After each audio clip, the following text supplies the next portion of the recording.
told you you're not good enough, when he told you you're not right, when he told you you're not strong enough to put up a good fight, when he told you you're not worthy, when he told you you're not loved, when he told you you're not beautiful, that you'll never be enough.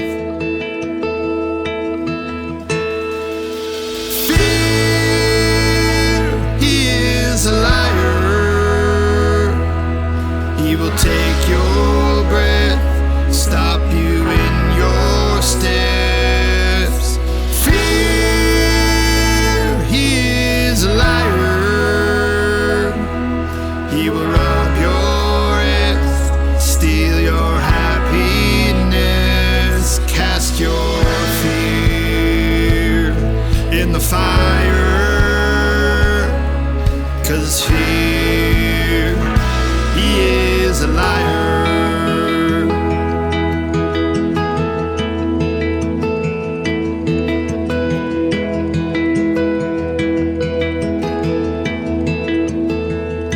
When he told you you were troubled, you'll forever be alone. When he told you you should run away, you'll never find a home. When he told you you were dirty and you should be ashamed, when he told you you could be the one that grace could never change. Your fear, he is a liar, he will take your breath, stop you in your steps. Fear, he is a liar, he will rob your rest, steal your happiness, cast your fear in the fire. 'Cause fear, he is a liar. Let your fire fall and cast out all my fears. Let your fire fall, your love is all I fear. Let your fire fall and cast out all my fears. Let your fire fall, your love is all I fear. Let your fire fall and cast out all my fears.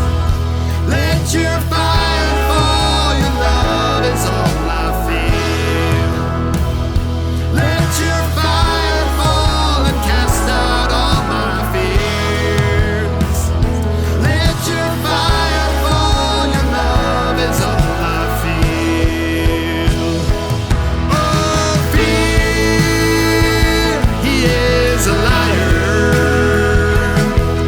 He will take your breath, stop you in your steps.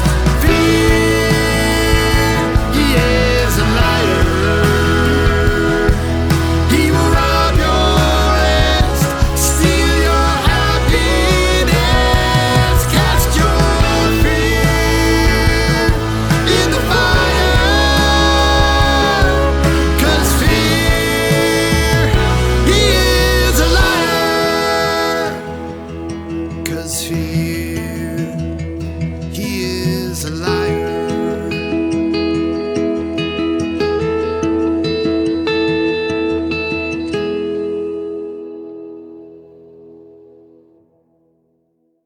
So I think it's really important that we talk about depression and anxiety, and we talk about it personally, not about something, but that we share our stories. Maybe it gives words to something that you're having a hard time putting words to yourself. I think the big irony about depression is that when you're depressed, you tend to think that your brain is thinking very clearly. You think that you are finally seeing the world objectively for what it is. The better that you get and the more you come out of it, the more that you see your thinking is very, very colored. But I started to recognize just how ridiculous some of the things were that would send me into a depression. Looking out, driving around town and seeing a house and seeing its roof and its roof line and its shingles and just, those shingles are decaying and they're breaking down and they're going to end up in a landfill. And looking at a house and a roof sent me into depression. What you think is an accurate perception is really just your own depressed biases putting you back in the same track that you've been stuck in. I think fear is mostly an unhelpful emotion. Fear tends to be selective in fact or selective in truth. Things that you're afraid of when you're depressed are you're afraid that it's not going to get better. There's something wrong with you that can't be fixed, that you're the only one. I think fear and hopelessness go together. When we talk about suicide, there's a lot of men of varying ages taking their own lives. It is, I think, a fear of letting people down and a fear of causing more harm by staying. When I was at my deepest depression, I was quite sure that being around my family was only going to make life harder for them. And when you're depressed and you're not thinking clearly, you think it's for the good of other people. You think that this is the best for everyone. It's pretty clear that my family was not better off without me. My family and my kids are way better off with me there. Even if I'm not well, that's when I finally, checked myself into a hospital. The fear that I would fail my family, fail at my job, fail at everything that I thought was important, that I felt was important. That kind of fear isn't helpful.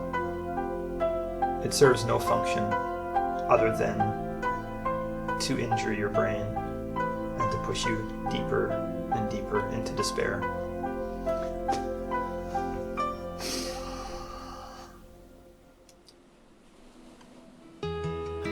We wanted to give some practical steps on what you can do. How can you fight fear in your life, whether you're dealing with anxiety or depression? I thought about something that we call cognitive behavioral therapy, or CBT.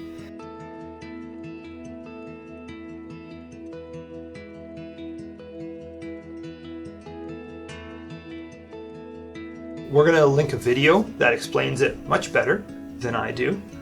I would describe it as it's a lot of lists and a lot of paperwork, taking a situation and examining it and trying to find out the truth of that situation and examining how you felt about it, and then you look at it afterwards. You literally write it down on paper. You make lists. It's a lot of lists and a lot of paperwork that you do.